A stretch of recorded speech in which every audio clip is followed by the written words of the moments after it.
కమిటీలు వస్తాయి. మళ్ళీ ఎక్కడ పడితే అక్కడ లంచాలు వివక్ష అనేది మళ్ళీ ఎక్కడ పడితే అక్కడ వస్తాయి. పేదల బ్రతుకులు, పేద పిల్లల చదువులు అన్నీ కూడా ఆవిరైపోతాయి, అంధకారమయమైపోతాయి.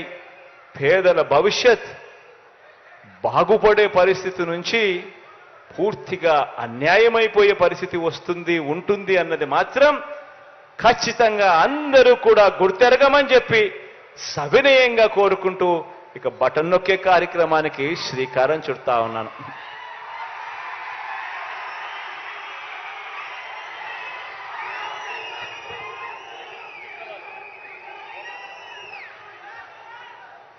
ఎంత అన్యాయస్తులో వీళ్ళనంటే ఇదే బనగానపల్లిలో మనం 3200 మందికి మనం ఇళ్ల స్థలాలు ఇస్తే ఇదే తెలుగుదేశం పార్టీకి సంబంధించిన ఇదే జనార్దన్ రెడ్డి అనే వ్యక్తి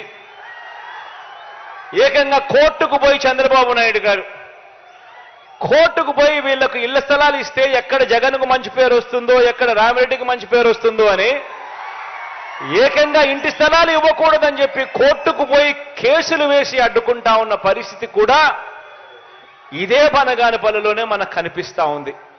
ఇక ఆలోచన చేయండి, పేదలకు ఇల్లులు ఇస్తా ఉంటే, అక్క చెల్లెమ్మల పేరిట ఇళ్ల పట్టాలు ఇస్తా ఉంటేనే ఇంత యుద్ధం చేయాల్సి వస్తా ఉంది అని అంటే, అక్క చెల్లెమ్మలకు ఇళ్ల పట్టాలు ఇవ్వాలన్నా యుద్ధం చేయాలి, గవర్నమెంట్ బడులలో నాడు నేడు చేయాలన్నా యుద్ధం చేయాలి, గవర్నమెంట్ బడులలో ఇంగ్లీష్ మీడియం తేవాలన్నా యుద్ధం చేయాలి, గవర్నమెంట్ బడులలో పిల్లలకు గొప్ప చదువులు చదివించాలన్నా యుద్ధం చేయాలి అని అంటే ఎటువంటి రాక్షసులతో మనం యుద్ధం చేస్తా ఉన్నామన్నది అందరూ కూడా గుర్తెరగమని కోరుకుంటూ ఈ కోర్టు కేసు కూడా దేవుడి దయతో రేపో మాపో జడ్జిమెంట్లు కూడా వచ్చే కార్యక్రమం కూడా జరుగుతుంది. హియరింగ్ అంతా అయిపోయింది కాబట్టి రేపో మాపో ఎప్పుడో ఓ వారం రోజుల్లోపే దేవుడి దయతో మంచి శుభవార్త కూడా ఈ 3200 కుటుంబాలకు కూడా వస్తుంది అని కూడా ఈ సందర్భంగా సగర్వంగా సవినయంగా తెలియజేస్తా ఉన్నాను.